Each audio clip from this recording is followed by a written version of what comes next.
महाप्रभु वल्लभाचार्य जी के ये जो अष्ट सेवक हुए, अष्ट छाप कवि हुए, उनमें 4 शिष्य थे श्री विठल नाथ जी के, और 4 थे श्री वल्लभाचार्य।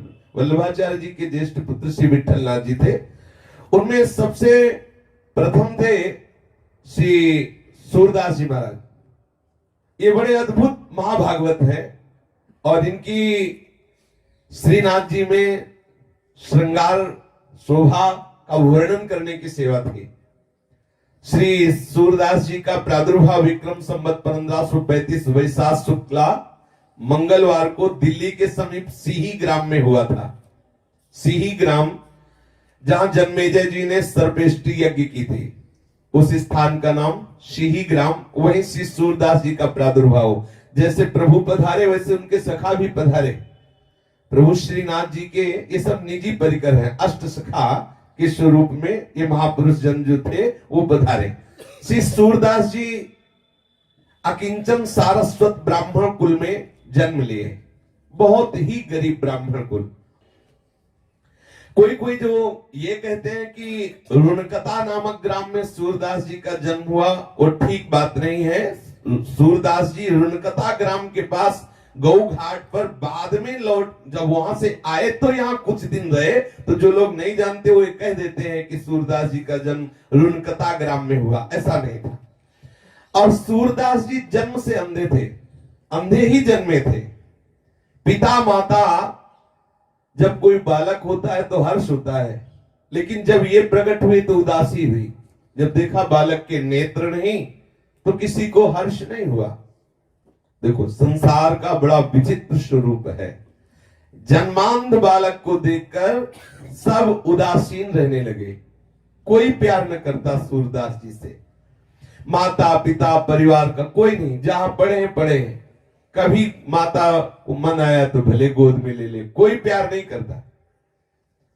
श्री सूरदास जी को जब शुद्ध आई तो देखते थे कि कोई उनके समीप नहीं बैठता। तो देखते थे, क्या देखते थे? अंतर की वृत्ति से अनुभव करते कि ना माता दुलार करती, ना पिता, ना कोई भी ग्राम का, ना कोई परिवार का। भगवत प्रेरणा से बाल्यावस्था में ही इनके हृदय में दिव्य ज्ञान था। उसी समय छोटी अवस्था में ही उन्होंने एक पद गाया, स्वार्थ मीत सकल जग माही, स्वार्थ मीत सकल जग माही। ये संसार का स्वरूप है। सच्ची मान लीजिए, सच्ची मान लीजिए। आप इनके काम लायक हैं इसलिए प्यार कर रहे हैं, नहीं कोई प्यार नहीं कर रहा, मान लीजिए। बोले क्यों बार बार कहते हो मान लीजिए? नहीं, बाद में पछताना पड़ेगा। अंत ही तो ही तजेंगे पामर, तू न तजय बहीते, मन पछतई है और शर्मिंदे। इतना पिता स्वार्थी कि कभी गोद में नहीं लिया सूरदास जी को, कभी दुलार नहीं किया, कभी माता ने प्यार नहीं किया, कभी कोई पास नहीं बैठता। अब आप विचार कीजिए जरा, सब उपेक्षा। अच्छा, इस उपेक्षा का लाभ हुआ सूरदास जी को। हर समय बस एक बात हुई कि मुझ अंधे का तो एक ही सहारा है, श्री कृष्ण, श्री कृष्ण, श्री कृष्ण, श्री कृष्ण। यह है कृपा। हम तो चाहते हैं सबके ऊपर ऐसी कृपा हो सबके ऊपर ऐसी। अरे वो आंख से अंधे थे, हम तो दिमाग से अंधे हैं। जो हमें प्यार नहीं कर रहे हैं उनको भी कहते हैं कि हमें प्यार कर रहे हो, अपना जीवन हम व्यर्थ में नष्ट कर रहे हैं। अब उनके हृदय में बार बार निकलने लगा, हा कृष्ण, हा कृष्ण। ये बहुत कृपा है। भगवान ऐसी कृपा करे, सब जगह से ठोकर मिले, तुम्हें सब जगह अपमान मिले, सब तुम्हें छोड़ दे, फिर सबका मालिका के हाथ मिला ले। सच्ची बात है। सुनेरी मैंने निर्बल के बदला, जिसका कोई नहीं होता मेरा ठाकुर उसको दुलार करता है। सूरदास जी का जो प्रथम चरण जीवन का बाल्यावस्था बड़ा दुखद, कोई प्यार नहीं करता। कभी याद आ गई तो मां उपेक्षा पूर्वक रोटी दे देती, नहीं सभी मनाते थे मर जाए तो अच्छा है। उनको दिखाई तो देता नहीं कहां शौच जाना है, क्या करना है। अब आप थोड़ी देर आंख मूंद के ऐसा भाव करें कि जिसकी आंखें ना हो उसको कितना कष्ट होता है। सोचो आप, थोड़ी देर आप भावना करें, आप अपनी आंखें मूंदे, फिर सोचें, चल के देखिए, खाने पीने की, उठने बैठ, आप सोचो कितना भयानक। और फिर कोई प्यार ना करे, और कौन प्यार करेगा, सब स्वार्थी। आप देख लीजिए, प्रकट में इस महापुरुष के जीवन में देख लीजिए, सूरदास जी के हृदय में बड़ा एक व्याकुलता जनित दुख उदय हुआ कि कोई मुझे प्यार नहीं कर रहा। उसी समय सूरदास जी ने इस पद की रचना की, सुनेरी मैंने निर्बल के बलराम। आहा, जो हार गया अंदर से, उसके लिए सहारा क्या है, हरिनाम हो। जो हरिनाम है, अगर हृदय में चल रहा तो महाबल है। आप निश्चित समझ लो, वो हरि को भी अधीन करने की सामर्थ्य रख लेता है, औरों की तो बात जाने दो। सुमीर पवन सुत पावन नामो, अपने बस कर राखे रामो। श्री सूरदास जी की 6 वर्ष की अवस्था है। एक दिन इनके पिता को किसी धनवान यजमान ने अपने यहां बुलाया पांडित्य कर्म के लिए। सारस्वत ब्राह्मण थे, कुछ उपरोहित कर्म किया, तो उसने 2 मोहरें दी। बड़े प्रसन्न हुए, आए और समस्त परिवार से कहा कि भाई आज तो हमारे भाग्य खुल गए। सूरदास जी के पिताजी ने आज जजमान ने 2 मोहरें दी है, और अब महीनों के लिए खूब खाने पीने के लिए हो गया। 2 मोहरें मिली हैं, बहुत सुंदर कपड़े में उसे लपेट करके ताक में रख दिया। अब संयोग की बात की, रात में चूहा घुस गया और ताक में कपड़े में लपटी जो 2 मोहरें थी वो ले गया और छत में अपने बिल में रख दिया जाके। जब प्रातः कालीन पिताजी सूरदास जी के गए और ताक में देखा तो कपड़ा नहीं, मोहरे नहीं, बड़े दुखी हुए। अब तो छाती पीट पीट के रोना शुरू कर दिया। अब सूरदास जी ये सुन रहे हैं। सूरदास जी ने पिता को समझा, क्यों विलाप कर रहे हो, कृष्ण नाम से बढ़कर कोई मोहरे होती है क्या। अब तो सब का सब रोज सूरदास जी के ऊपर उतर गया। उनकी माता, उनके पिता कही, तू अभागा, जब से जन्मा तब से हमारे घर में विपत्ति ही विपत्ति है। ना तू भागता है ना तू मरता है, ऊपर से हमें समझा रहा है। सब सूरदास जी को कोसने लगे, बरस पड़े सूरदास जी के ऊपर।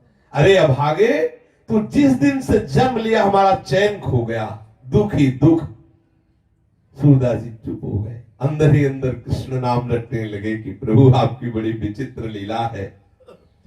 सूरदास जी जब देखा कि सब गाली वाली दे के शांत हुए तो बोले, देखो आप इतना मोहरों से प्रेम करते हो, अगर मैं आपकी मोहरे बता दूं कहां है तो बोले तुमने चुराई। बोले नहीं नहीं चुराई नहीं, लेकिन मुझे पता है। तो बोले जब चुराई नहीं तो तुझे पता कैसे। बोले मुझे दिखा रहे हैं। बोले तेरे नेत्र नहीं है। बोले जो मेरे नेत्र नहीं है उन नेत्रों से उन्हें दिखाई दे रहे, मेरे जो नेत्र है वो तुम्हारे नहीं है, मैं उन नेत्रों से देख के बता रहा हूं। पर एक शर्त है, हम आपकी मोहरे बता देंगे जहां छुपी हुई है, पर फिर हम घर से निकलेंगे तो आप हमें रोकोगे नहीं। वो ऐसे ही उनसे प्यार नहीं कर रहे थे कोई। अरे बोले भैया तुम मोहरे बताओ, अभी जा बता कहां रखी है। श्री सूरदास जी ने कहा ऊपर छत में जाइए, चूहे का बिल है, बिल के अंदर जाकर के उसे थोड़ा खोदिए। चूहा ले गया और वही है। पिताजी और परिवार के लोग भाग के गए। जब वहां गए तो ठीक जैसा सूरदास जी ने कहा था वैसे ही वो मोहरे मिल गए। अब लौट के आए, सूरदास जी ने कहा अच्छा तो अब हम चले। तो उनको लगा बेटे में चमत्कार है। तब उन्होंने कहा कि भाई अब तुम हमें छोड़ के कैसे जा। अभी कह रहे थे मर क्यों ले जाता, भागे। 2 मोहरे मिल गई तो अब गले लगा के, रे भाई तुम कैसे हमें छोड़ के जाओगे, हम तुम्हारे बिना कैसे रहे। सूरदास जी अंदर ही अंदर मुस्कुरा रहे, अरे स्वार्थी संसार। तो वो कहा नहीं नहीं पिताजी अब आज्ञा कीजिए, अब हम तो जा रहे हैं। श्री सूरदास जी घर से राह में उनको छोड़ दिया गया। धीरे धीरे चल रहे हैं, 4 कोस पैदल चले।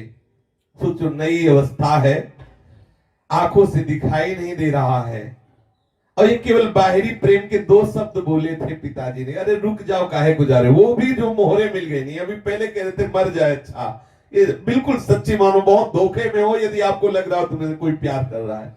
बिल्कुल बिल्कुल सावधान सावधान, तुम्हारे समय को नष्ट किया जा रहा है। बहुत कम समय है, सच्चिदानंद प्रभु से प्यार कर लो।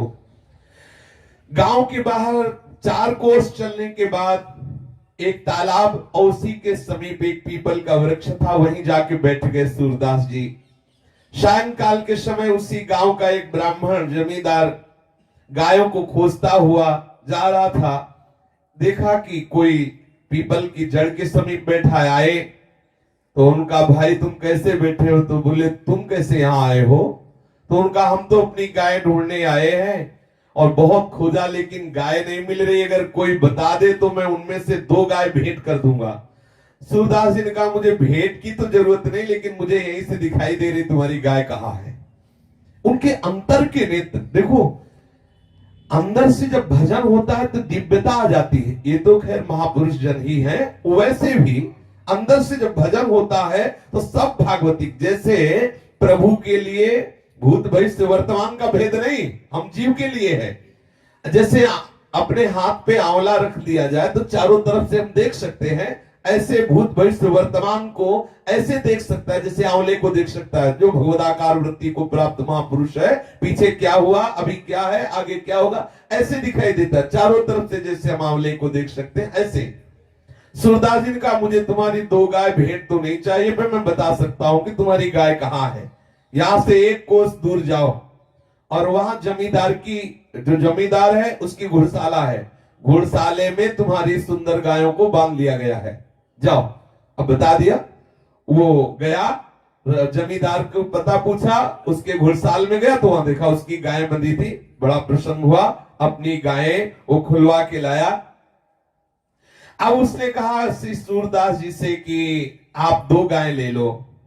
सूरदास जी ने कहा कि मुझे गाय नहीं चाहिए, मैं तो ठाकुर जी के चरण आश्रित हूं। ब्राह्मण बहुत प्रभावित हुआ कि इतनी छोटी अवस्था, इतना उच्च कोटि का प्रभाव। उसने कहा तो फिर मुझे एक आदेश करो, तुम ऐसे ही पीपल के नीचे बैठे हो, मैं यहाँ एक झोपड़ी बनवा दूं। सूरदास जी ने कहा ठीक है, ये कर सकते हो। तो सुंदर एक झोपड़ी बनवा दी और खाने पीने की व्यवस्था कर दी, और 1-2 आदमियों से कहा कि इनकी देख रेख करते रहना, कोई इनको सतावे ना, क्योंकि इनको दिखता नहीं है। सूरदास जी के बहुत दिव्य सगुण, बहुत सुंदर गुण, क्योंकि जो भजन करता है उसमें दैवी संप्रदा का जागरण हो जाता है।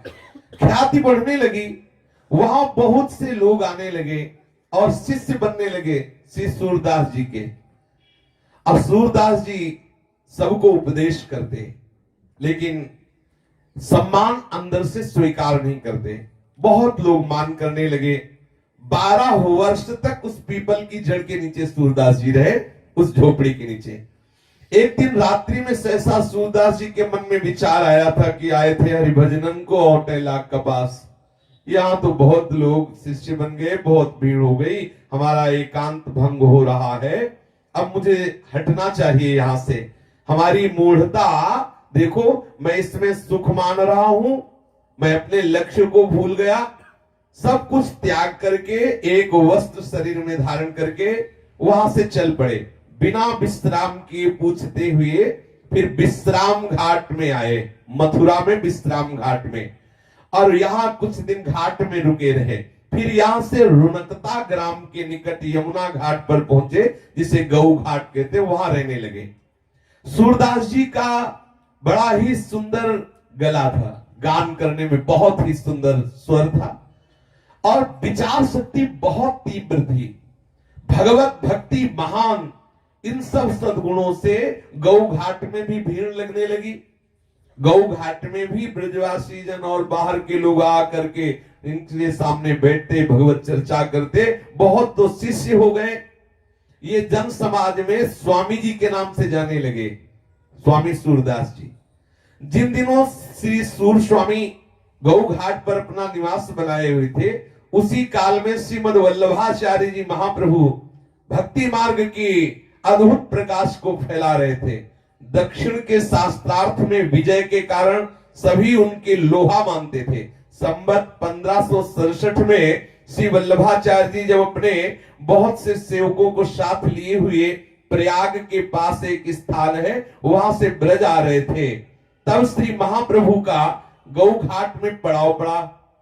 सब लोग श्री यमुना स्नान करके नित्य कृत्य से निवृत्त होकर के रसोई बनाने में लगे।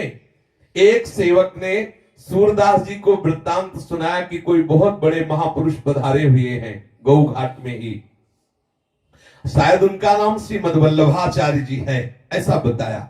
सूरदास जी बोले, मेरे हृदय में कुछ हो रहा है, ऐसा लग रहा है कि मैं जिनकी खोज कर रहा था वो आ गए, मुझे उनसे मिलाया जाए। सुखपूर्वक जब विराजमान हो आचार्य चरण तो मुझे बताया जाए, सावकाश मिलने पर मैं उनके सामने जाकर के प्रणाम करना चाहता हूं। एक सेवक ने ऐसा ही किया।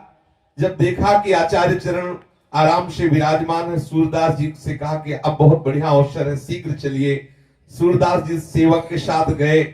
श्री आचार्य चरण आसन पर विराजमान थे। सूरदास जी ने अपने हाथ उठाए ऊपर और साष्टांग आचार्य चरणों में प्रणाम किया, बैठ गए दैन्यता से। आचार्य चरण ने कहा, मैंने सुना है तुम भगवान का यश गाते हो, सुनाओ, कोई पद सुनाओ।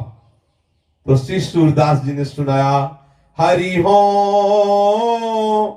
सब पति तन को नायक, हरि हो सब पति तन को नायक।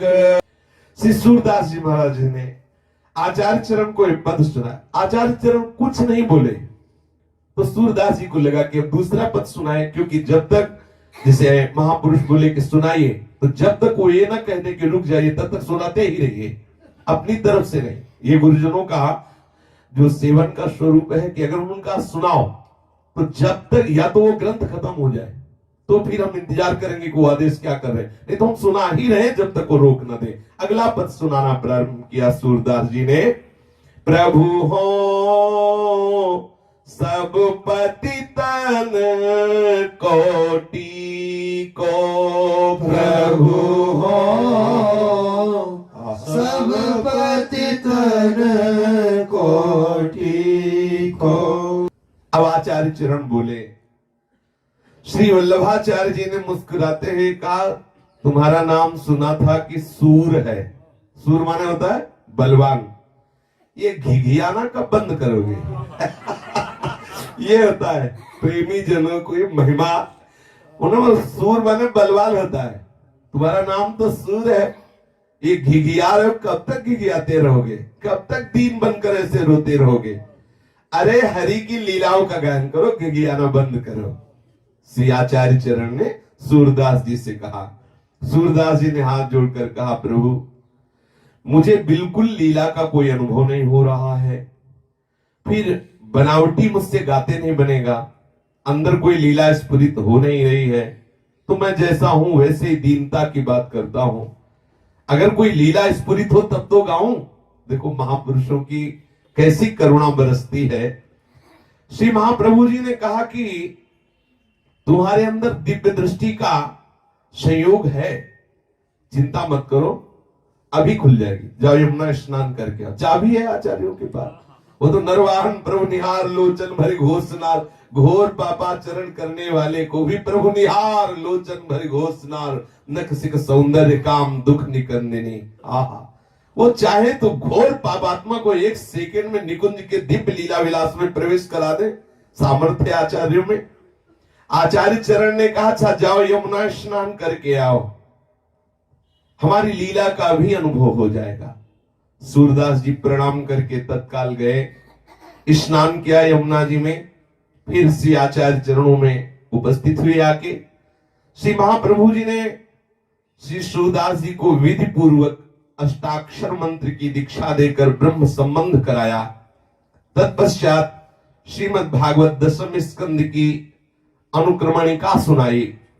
गुरु कृपा हुई। जे ही सदगुरुदेव के द्वारा मंत्र ब्रह्म संबंध और कृपा हुई तो सूरदास जी के हृदय में महान प्रेम लक्षणों भक्ति का प्रादुर्भाव हो गया।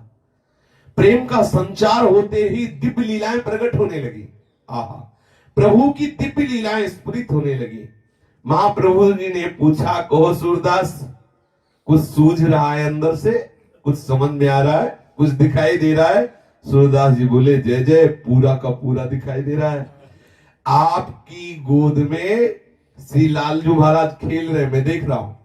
सूरदास जी कह रहे हैं आचार्य चरण से, आपकी गोद में लालजू खेल रहे हैं, अद्भुत नील कांति है, श्याम रंग ऐसा है कि हमारी वाणी में सामर्थ्य नहीं बता सकूं, और वो बालक मेरी तरफ देख करके कुछ बोल रहा है। महाप्रभु जी ने मुस्कुरा के कहा, तो अब सुनाओ, अब लीला का कोई पद सुनाओ।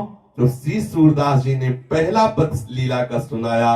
चकैरी चली प्रेम सरोवर, जहां न प्रेम वियोग। छकई चली प्रेम सरोवर, जहान प्रेम वियोग। श्री सूरदास जी ने इस पद को पूरा करके सुनाया। फिर आनंद मगन होकर ब्रज भयो महर के पूत, जब यह बात भयो महर के पूत, जब यह बात सुनी। ये बधाई का लालजू का प्रादुर्भाव हुआ है, अद्भुत नंदोत्सव मनाया जा रहा है। ये लीला देखी, ये पद गायन करके श्री आचार्य चरण को सुना। महाप्रभु बहुत प्रसन्न हुए, बोले सूरदास जी अब तुम्हारा लीला में प्रवेश हो गया है, अब तुम्हारे हृदय में दिव्य दिव्य नवीन लीलाएं श्री लालजू की प्रकट होती रहेंगी। आचार्य प्रभु ने इन्हें 3 दिवस गौ घाट में रुक करके सुबोधनी, पुरुषोत्तम सहस्त्र नाम ये सब श्रवण कराया, जिससे इन्हें संपूर्ण भागवतों के रहस्य का परिज्ञान हो गया। सूर सागर में श्री सूरदास जी ने भागवत के 12 स्कंधों का तात्पर्य और भी अन्य प्रसंगों का वर्णन किया। श्रीमद वल्लभाचार्य जी ने श्री सूरदास जी को साथ में ले लिया और फिर गौ घाट से ब्रज को प्रस्थान किया। सर्वप्रथम महाप्रभु जी ने शिव साथ में लाकर सूरदास जी को गोकुल के दर्शन कराए, गोकुल में लाए और कहा सूरदास प्रणाम करो, ये लालजू का गांव है गोकुल। सूरदास जी ने जे ही प्रणाम किया तो दिव्य गोकुल के दर्शन होने लगे। बाहरी नेत्र नहीं है, ये पूर्ण वो जो लालजू का दिव्य गोकुल है, दिव्य गोकुल का दर्शन हुआ। सूरदास जी के रोम रोम खड़े हैं, हृदय आनंद से नाच रहा है कि गुरु कृपा कितनी महा महिमा में होती है, जो अनंत जन्मों के साधनों से बात नहीं बनती, गुरु कृपा से कितने शीघ्र वो दिव्य गोकुल का दर्शन। श्री सूरदास जी गोकुल को बार बार प्रणाम कर रहे हैं, वो दिव्य रूप गोकुल का दर्शन किया। प्रणाम करते ही गोकुल की समस्त लीलाएं स्फुरित हो गई। गोकुल में जो जो लीलाएं ठाकुर जी ने की वो सब सूरदास जी के हृदय में स्फुरित हो गई। आचार्य चरण को गा के सुनाने लगे, देखो कितने सुंदर लालजू हैं। शोभित कर नवनीत लिए, शोभित कर नवनीत लिए। श्री आचार्य वल्लभाचार्य जी को ये सुंदर स्वरूप का गान करके सुनाया सूरदास जी ने। महाप्रभु वल्लभाचार्य जी बहुत प्रसन्न हुए और कहा सूरदास जी अब तुमको एक सेवा देते हैं। हमारे ठाकुर जो गोवर्धन नाथ श्रीनाथ जी हैं, इनको रोज तुम इनका यश सुनाओगे, इन्हें कीर्तन सुनाओगे और इनकी शोभा से युक्त जो पद है उनकी रचना करके तुम इनको सुनाओगे, ये हम तुम्हें सेवा देते हैं। और सूरदास जी को गोवर्धन ले आए, श्री श्रीनाथ जी का दर्शन किया सूरदास जी ने। देखो सूरदास हैं और दर्शन कर रहे श्रीनाथ जी का, और ऐसे चतुर दर्शन करने वाले हैं कि छोटे से भी श्रृंगार को नहीं छोड़ते, एक एक श्रृंगार का, एक एक पत्रावली का, एक एक चेष्टा का दर्शन करते हैं। श्रीनाथ जी के सामने जब श्रीनाथ जी का दर्शन किया तो हाथ जोड़कर कहने लगे कि हे श्रीनाथ जी, अब हो नाचो बहुत गोपाल। सूरदास जी ने श्रीनाथ जी के सामने ऐसा विनय युक्त पद गान किया। श्री सूरदास जी का ये दैन्य देखकर महाप्रभु वल्लभाचार्य जी बहुत द्रवित हुए। बोले सूरदास जी, तुम्हारी अविद्या की क्या बात है, जो तुम्हारा आश्रय ले लेगा उसकी अविद्या दूर हो जाएगी। अब देखो तुमने श्रीनाथ जी का दर्शन कर लिया, अब तुम ये बाहरी दीनता का त्याग कर दीजिए और प्रभु की लीला का ज्ञान कीजिए। उसी दिन से सूरदास जी दैन्य के पद बंद कर दिए और श्री ठाकुर जी को प्रातःकालीन मंगला से लेकर शयन तक के पद सुनाने लगे, जो आठों कालीन प्रभु की दिव्य दिव्य श्रृंगारमयी दिव्य दिव्य लीलाएं हैं, उनको गा गा करके सुनाते। कभी कभी उपदेश के पद भी गाते। संगीत सम्राट तानसेन के मुख से श्री सूरदास जी का एक पद सुना, दिल्लीश्वर अकबर बादशाह, तो उसका मन मचल उठा कि ऐसा पद करता। और जब पता चला कि वो बाहरी नेत्रहीन, तो और आकर्षण हुआ। उसके हृदय में लालसा जागृत हुई कि सूरदास जी को सभा में बुलाया जाए और मैं उनका पद सुनूं। संयोग से संवत 1613 में जब प्रभु श्रीनाथ जी मथुरा में विराज रहे थे और सूरदास जी भी वहीं थे, उनकी कीर्तन सेवा थी श्रीनाथ जी को पद सुनाना। तो ये बात हृदय में उसके थी कि कभी सूरदास जी हमारी सभा में आए, हमें पद सुनाए, लेकिन ना तो ऐसा कोई संयोग बन पाया।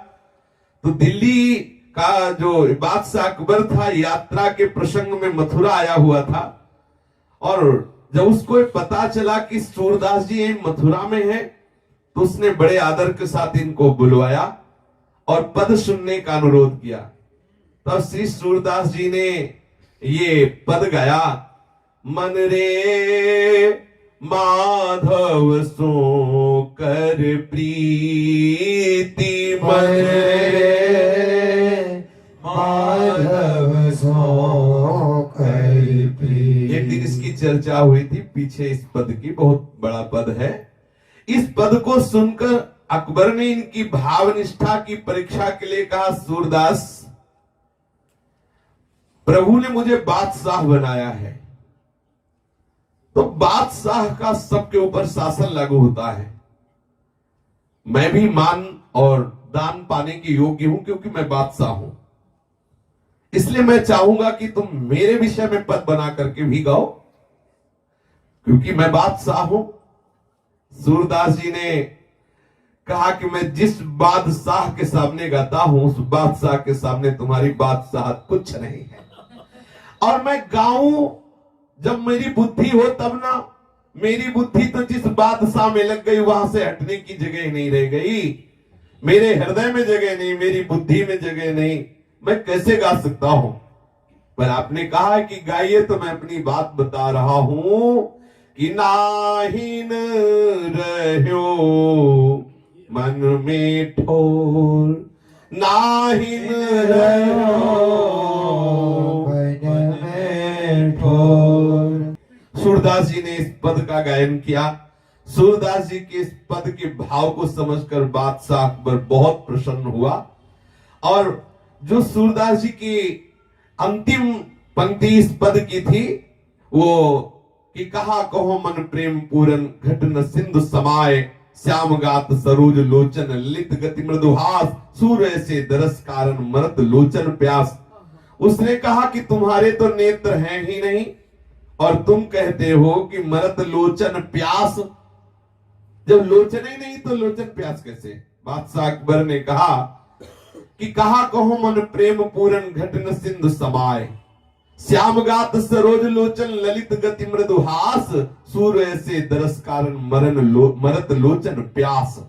पहली बात तो यह है कि संपूर्ण प्रेमानंद हृदय में समा नहीं रहा है। समझने वाले के लिए है ये कैसी महामहिमा स्थिति है सूरदास जी की। फिर कह रहे हैं कि ऐसे महामहिमा में रूप के लिए मेरे नेत्र प्यासे हैं। और पहले कह रहे कि समा नहीं रहा, हर समय प्रेमानंद छाया हुआ है, हर समय श्री कृष्ण का रूप हमारे हृदय में, हमारे मन में, बुद्धि में, चित्त में, अहम में, इंद्रियों में समा गया है। लेकिन अकबर जितना पकड़ पाया, उसने केवल इतना ही पकड़ पाया कि आपके नेत्र नहीं तो लोचन कैसे प्यासे हो सकते हैं रूप के। ऐसा अकबर ने प्रश्न किया कि मरद लोचन प्यास, जब नेत्र ही नहीं तो ये प्यास कैसी? बादशाह ने सूरदास जी से जब ये जिज्ञासा की, नेत्र तो सबके हैं। सूरदास जी ने कहा नेत्र तो सबके हैं, परंतु जिनसे भगवत दर्शन होते वो नेत्र नहीं है। तुम्हें हमारे वो नेत्र नहीं दिखाई दे रहे जिससे संसार दिखता है, लेकिन जिससे ठाकुर दिखते वो नेत्र हमारे हैं, तुम्हारे नहीं है। बादशाह से कहा कि तुम्हारे जो नेत्र है उनसे संसार देखा जाता है, हमारे जो नेत्र है उनसे श्याम सुंदर देखे जाते हैं। संसार देखने वाले नेत्रों से मैं अंधा हूं, लेकिन भगवान जिनसे दर्शन देते हैं वो नेत्र हमारे अंदर है। तुम संसार देखने वाले नेत्र वाले, लेकिन जिन नेत्रों से प्रभु के दर्शन होते उससे तुम अंधे हो। असली अंधा तो वही जिसे प्रभु ले दिखाई दे रहे हैं। अब जब तुम्हारे अंदर वो नेत्र नहीं तो प्यास कहां? और मेरे अंदर संसार के नेत्र नहीं, इसलिए संसार की प्यास नहीं, लेकिन ठाकुर के दर्शन के नेत्र हैं, इसलिए वो नेत्र प्यासे दर्शन करते हुए भी। श्री सूरदास जी की बात सुन करके अकबर बहुत प्रसन्न हुआ, बड़ा आनंदित हुआ। अकबर ने सूरदास जी से हाथ जोड़कर कहा, मेरी कुछ भेंट स्वीकार कर लो, मैं कई गांवों की जागीर आपके नाम लिख देता हूं, मैं बहुत सी जमींदारी आपके नाम कर देता हूं। तो श्रीनाथ जी की सेवा में मगन रहने वाले सूरदास जी ने कहा, मुझे जो जागीर मिली तू सोच भी नहीं सकता। अकबर बादशाह से कहा कि तुम्हें लग रहा है कि सूरदास जी के पास ये जागीर नहीं, लेकिन मुझे जो जागीर मिली मुझे तरस आती कि तेरे पास वो जागीर नहीं है। ये है बादशाहों के बादशाह, जिनको प्रभु के चरणारविंद का बल मिल गया है, जिनको प्रभु के नाम का धन मिल गया है, उनके लिए बादशाह बेचारा है, बेचारा। ये वही समझता है जो इस तरह प्रभु के अनुराग रंग में रंगे हुए हैं। नहीं चाहिए मुझे तुम्हारी जमींदारी, नहीं चाहिए जागीर। तुम 2-4 गांव की जागीर दे सकते हो, या हम अनंत ब्रह्मांडों के स्वामी के गुलाम हैं, अनंत ब्रह्मांडों के, जिनके रोमकूप में करोड़ करोड़ ब्रह्मांड वास करते हैं। मैं ऐसे बादशाह का सेवक हूं, तू तो एक मुल्क का बादशाह है, तू क्या दे सकता है? 2-4 गांव? अब सोचिए। श्री सूरदास जी के इस भाव को सुनकर, इस बात को सुनकर के झेप गया अकबर बादशाह, और वो भी भगवत चरणारविंद का स्मरण करने लगा। सूरदास जी श्रीनाथ जी के चरणों का स्मरण करते हुए वापस आ गए। ऐसी महा महिमा में स्थिति देख के जितना गोस्वामी परिकर था आचार्य चरण का, वो सब बहुत प्रभावित थे कि सूरदास जी की इतनी प्रवीण बुद्धि है, तत्काल उसी लीला का गायन करने लगते हैं। चमत्कारी महात्मा है। परिवार के जो छोटे छोटे आचार्य परिकर के बच्चे भी थे, उन्होंने कहा कि बहुत चमत्कारी है, जैसा श्रृंगार किया जाता है तत्काल वही गा देते हैं जो ठाकुर का श्रृंगार किया जाता है। हूबहू बिल्कुल, जैसी पोशाक, जैसी किनारी, जैसी पत्रावली, जैसे रंग के पुष्प, और प्रकट में आंख नहीं है, सामने ठाकुर के बैठे और वैसे ही रचना करके पद की गादी। बड़ा आश्चर्य। आंख वाला भी धोखा कर सकता है वर्णन करने में, कोई चूक कर सकता है, लेकिन सूरदास जी से कोई चूक नहीं होती। कौन सी पत्रावली बनी है, एक लठ कहां विराजमान है, कौन सा छोटा आभूषण, सब वर्णन करते। श्री सूरदास जी की अपार महिमा को देख करके एक विनोद सूझा आचार्य परिकर को। श्री विठल नाथ जी से ये कहा गया कि आज इनको पोशाक ही मत धारण करवाओ ठाकुर को, और फिर लाओ श्री सूरदास जी को। आज देखते हैं क्यों कैसे वर्णन करते हैं। तो यद्यपि ये विनोद से ही है, क्योंकि सब परिकर जानते हैं कि ठाकुर जी का जो निरंतर चिंतन करते रहते हैं, उनके बाह्य नेत्र भले ना हो, लेकिन आंतरिक नेत्र निश्चित खुल जाते हैं, और उन्हीं नेत्रों से दर्शन होते हैं। निकस कुंज ठाढ़े भये भुजा परस्पर अंश, श्री राधा वल्लभ मुख कमल निरखे नयन हरिवंश।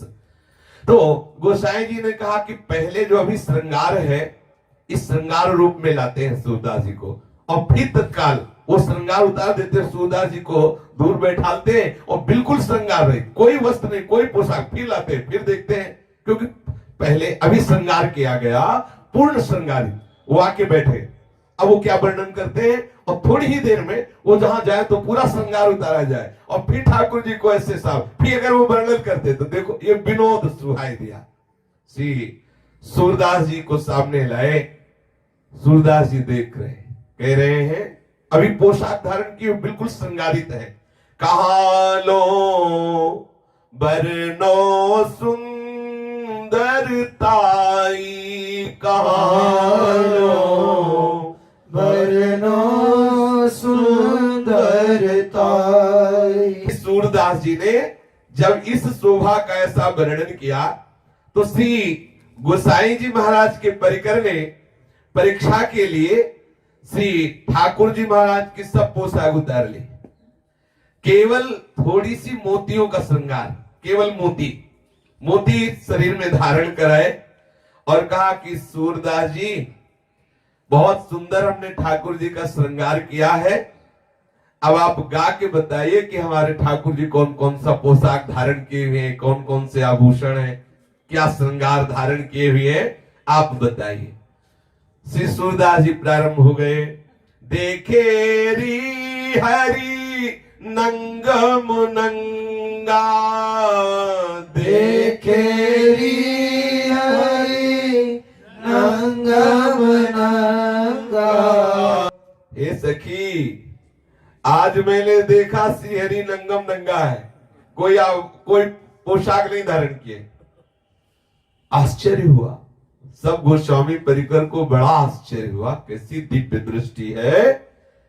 श्री ठाकुर जी महाराज को जैसे ही पट खोला वैसे ही वर्णन कर रहे। आज एक भी अन्य आभूषण नहीं है, एक भी पोशाक नहीं है, केवल थोड़ा मोतियों का श्रृंगार है। श्री सूरदास जी महाराज ऐसी महामहिमामयी स्थिति में हैं, फिर भी अचानक उनका एक कुएं में गिरना होता है पूर्व प्रसंग में, और 7 दिन 7 रात उस कुएं में पड़े रहते हैं। जब देखा निकालने वाला कोई नहीं आ रहा तो ठाकुर जी से बहुत लड़े अंदर ही अंदर, या तुमसे कहे तभी तुम निकालने आओगे। 7 दिन हो गए, 7 रात हो गए, कोई भोजन नहीं, कोई पानी नहीं, बड़े भक्त वत्सल कहलाते हो। क्या था सुदामा जी के उन चावलों के टुकड़ों में कि बिक गए, हम 7 दिन से कुएं में पड़े। प्रहलाद जी ने क्या आपको ऐसा प्यार दिया कि खंभे से निकल पड़े? मुझे 7 दिन हो गए ठाकुर जी से लड़े, जैसे नरसिंह मेहता जी जब लड़े ठाकुर जी का, तुम्हारी मौसी लगती है, तुम्हारी बुआ लगती है, ऐसे। हाँ, अच्छा, अब किससे लड़े? है कौन? हम रीझेंगे तो इन्हीं से, खींचेंगे तो इन्हीं से। भाई अगर हमारे अंदर गुस्सा आएगी तो किसके ऊपर आएगी? बोले गुस्सा करना प्रभु के ऊपर ठीक नहीं, हम कहते इन्हीं के ऊपर गुस्सा करो, दूसरे से करना ठीक नहीं। दूसरे से करना बिल्कुल ठीक नहीं, उससे अपना परमार्थ बिगड़ जाएगा, और इनसे गुस्सा करने से बहुत लाभ है, कभी हानि नहीं होनी, पक्का समझ लो। और गुस्सा उसी से किया जाता है जिससे अधिक प्रेम होता है। जैसे बच्चा मां से गुस्सा करता है, जा मुझे दूध नहीं पीना, नहीं खाना, तो क्यों? उसके मन की कोई बात नहीं हो रही ना, इसीलिए तो। और वो जानता है कि मेरी मां बहुत करुणामयी है, ऐसा मैं करूंगा तो मान जाएगी। प्रभु वात्सल्य समुद्र है। आए और सूरदास जी को कुएं से निकाला। अब आप देख लो, इनको पसंद है गुस्सा की नहीं। 7 दिन से गुस्सा नहीं किया तो नहीं आए, जब गुस्सा किया तो तत्काल आ गए।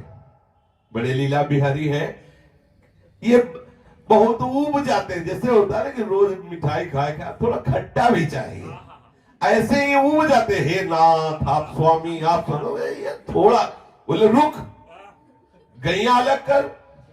अब आज से तू हमारे परिकर में गाय नहीं चराएगा, नहीं खेलेगा। अवकाश पकड़ते हैं, जैसे ग्वालिया वाले कहते, आज के बाद तेरे को देखूंगा नहीं, बोलूंगा नहीं, छूंगा नहीं तुझसे। ये है थोड़ा चटपटा, जैसे बहुत मीठा पाए पाए, ये मीठा है विनय आदि।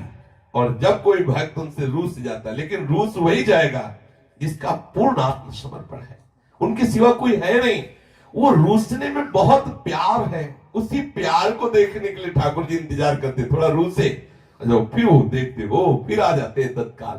7 दिन बाद जब श्री सूरदास जी को कुएं से बाहर किया, तो बाहर करके छोड़ के अलग हो गए, तब सूरदास जी को आज खटका पूरे जीवन में कि अगर मेरी बाह्य आंखें होती, अंदर से तो देखता ही हूं इनकी लीला, अगर बाह्य होती तो देखते कैसा रूप रख के आए हैं प्रकट में। लेकिन आज मेरी बाह्य आंखें नहीं है, बाह्य आंखों से अंधा हूं और देख नहीं पाया। अंदर से बहुत एक विशेष प्रकार का विरह प्रकट हुआ। मेरी आंखें होती तो मैं देखता मेरे लालन कौन सा रूप रख के आए और मुझे कुएं से बाहर किया। हमारी श्री जी ने कहा लालजू से कि अब नहीं चलेगा, अब तो तत्काल सूरदास जी को देख लो। अगर किसी पर विशिष्ट कृपा का जब अवसर आता है तो उसमें हमारी लाडली जी होती है। इसलिए हमारे माई श्यामा जी को राज अपने वृंदावन वासी छाती फुला के चलते हैं, हमारे माई श्यामा जी को, और ये फूली ही रहेगी। ऐसे काटना शुरू हो जाए ना तो भी ये फूली रहेगी। ये कोई ऐसे नहीं कि मिल रहा है तो फूली, नहीं मिला तो वो गैस निकल गई, ऐसी गैस नहीं है। हाँ, ये मोक्ष मिलने पर भी फूलन नहीं होती। हम जिस फूलन की बात कर रहे हैं ये फूलन मोक्ष मिलने पर भी नहीं होती, ये ठसक मोक्ष में भी नहीं है, ये आनंद, ये सुखानुभूति, ये महामहिमा में गर्व मोक्ष में भी नहीं। हमारे माई श्यामा जी को कैसी लाडली जी हमारी कृपा। लालजू से कहा चलो सूरदास जी के पास चलो और हम दोनों मिलके उनको दर्शन देते हैं। लालजू ने कहा कि नहीं रहने दीजिए। लालजू ने कहा नहीं, तुम श्री जी ने कहा नहीं अभी चलते। गलबैया दिए हुए नजदीक गए। अब सुना के लालजू सूरदास जी को महान सौभाग्य प्रदान करने के लिए कह रहे किशोरी जू इस अंधे के नजदीक मत जाना, क्योंकि अंधे की बहुत जोर की पकड़ होती है, आपके चरणों को पकड़ लेगा तो छोड़ेगा नहीं। मतलब लालजू अपने अमृत में वचन से सूरदास जी को संबोधित कर दिया कि सखा चूकना मत, प्यारी जू पधारी है कृपा करने के लिए। अब प्यारी जू आपके ऊपर महाप्रेम रस की वर्षा करने के लिए पधारी, चरण पकड़ ले। तो लाडली जू ने कहा हम तो जाएंगे नजदीक, बहुत प्यारी है। बोले हम तो जाए। अब सुंदर प्रेमामृत की वर्षा करने वाले नूपुरों को झनकारती हुई करुणामयी किशोरी सूरदास जी के सामने गई। श्री लालजू ने कहा कि प्यारी जू आप तो बिल्कुल सामने पहुंच गई और ये सूरदास पकड़ ही लेगा। संबोधन करेंगे सूरदास जी बिल्कुल सामने आ चुकी, लाडली जू पकड़। अब ऐसे नहीं कह रहे तो ऐसे कह रहे हैं कि प्यारी जू आप तो बिल्कुल सामने नजदीक पहुंच चुकी है, ये सूरदास पकड़ लेगा। तत्काल सूरदास जी ने प्यारी जू के अत्यंत प्रेमामृत समुद्र का प्रवाह करने वाले कोमल सी चरणारविंदों का स्पर्श किया। सत प्रेम सिंधु मकरंद रसौग धारा सारा नजस्महिता सर्वदाश्रित। सच्ची मानिए अपार भाग्यशाली महामहिमाशाली वो है जिनको हमारी प्यारी जू के चरणों का आश्रय हो गया। मेरी लाडली जू, मेरी किशोरी जू। सब सत्संग का पूर्ण सार यही है, जिसने इन गोरे चरणारविंदों को अपना जीवन समर्पित कर दिया। सूरदास जी प्यारी जी के चरणों का स्पर्श प्राप्त करते ही विकल हो गए। अब श्री लालजू ने इशारा किया लाडली जू से कि लाडली जू ये तो भाव में डूब रहे, अब अपने श्री चरण आप हटा लीजिए। तो जे भी प्यारी जू ऐसे चरण हटाए तो श्री जी की ही इच्छा से सूरदास जी का हाथ श्री लाडली जू के श्री चरणों के नूपुर में एक पेच पे पड़ा और तत्काल वो पेच ढीला होके खुल गया और नूपुर हाथ में आ गए। श्री लाडली जू के श्री चरण का एक पैंजनी, एक नूपुर श्री सूरदास जी के हाथ में आया। अब श्री जी थोड़ा दूर हुए। श्री जी ने कहा कि सूरदास ये मेरे चरण का नूपुर है, मुझे दे दो। बोले आंखों से अंधा हूं, कैसे जानूं कि आपके ही श्री चरणों का नूपुर है? जब दूसरे श्री चरण में नूपुर देखूं और मिलान करूं कि आपके ही श्री चरणों का है तो मैं अपने हाथ से पहना दूंगा। मैं देखना चाहता हूं कि आपके ही श्री चरणों का है कि नहीं। लाडली लाल की तरफ देखी, लालजू लाडली की तरफ देखे, दोनों के इशारे में बात तय हो गई और लाडली जू ने जे ही श्री सूरदास जी के नेत्रों का स्पर्श किया, उनके नेत्र खुल गए। देखा सामने प्रेम समुद्र का सार श्री हमारी लाडली जू। ओहो कैसी अद्भुत सौंदर्यता प्यारी जू की है। इसी सौंदर्यता में अखिल लोग चूड़ामणि श्री लालजू महाराज, जिनके सौंदर्य को देखकर, लावण्य को देखकर करोड़ों काम मूर्छित हो जाते हैं, ऐसे लालजू जिन सौंदर्य समुद्र स्वामिनी में आसक्त है, उनकी सौंदर्यता का कैसे कोई वर्णन करे। जो को कोटि कलप लग जीवे, कोटि के रसना पावे, तऊ रुचिर बदनार बिंद की शोभा कहतना। कैसे कोई प्यारी जू का सौंदर्य वर्णन करे। श्री लाडली जू के सौंदर्य को देख करके और लालजू के लावण्य को देख करके क्या दशा हुई होगी इस महापुरुष के हृदय में, कोई कैसे वाणी से वर्णन करे। विकल हो रहे हैं सूरदास जी। प्रिया प्रीतम थोड़ी देर सूरदास जी के से आनंदमयी दशा का अवलोकन करके आह्लादित हो रहे हैं और सूरदास जी प्रिया प्रीतम की रूप माधुरी को देखकर छके जा रहे हैं। फिर प्रियाजू ने कहा कि सूरदास आज हमारी इच्छा है, तुम कुछ मांग लो, मांगो, तुम्हारी जो रुचि हो मांगो। सूरदास जी ने कहा कि मानो अंदर से कहा कि जिसके आप स्वामी हो उसे मांगना क्या बकाया रह जाता है, जिसके आप स्वामी हो। पर आपने आदेश किया मांगो तो आप हमें देंगी। लाडली जी ने कहा कि तुम्हें कोई संशय है कि आप मांगोगे और मैं दूंगी नहीं? ऐसा क्या है जो तुम मांगो हम देना? सूरदास जी ने कहा तो मुझे पुनः अंधा बना दो। लाडली जू जिन नेत्रों ने इस रूप को देखा, अब वो नेत्र किसी और को न देखें, इसलिए मेरे नेत्र जैसे पहले थे वैसे ही कर दो। प्रिया प्रीतम विकल हो गए सूरदास जी की भावना को देखकर, इस प्यार को देखकर। तत्काल सूरदास जी के जो बाह्य ज्योति प्रकट हुई थी नेत्रों की, वो अंतर ज्योति में प्रकाशित हुई। श्री सूरदास जी के सामने जिन प्रिया प्रीतम की अद्भुत दिव्य झांकी प्रकट हुई थी, उसी रूप में मगन होकर के सूरदास जी पराशौली चले गए।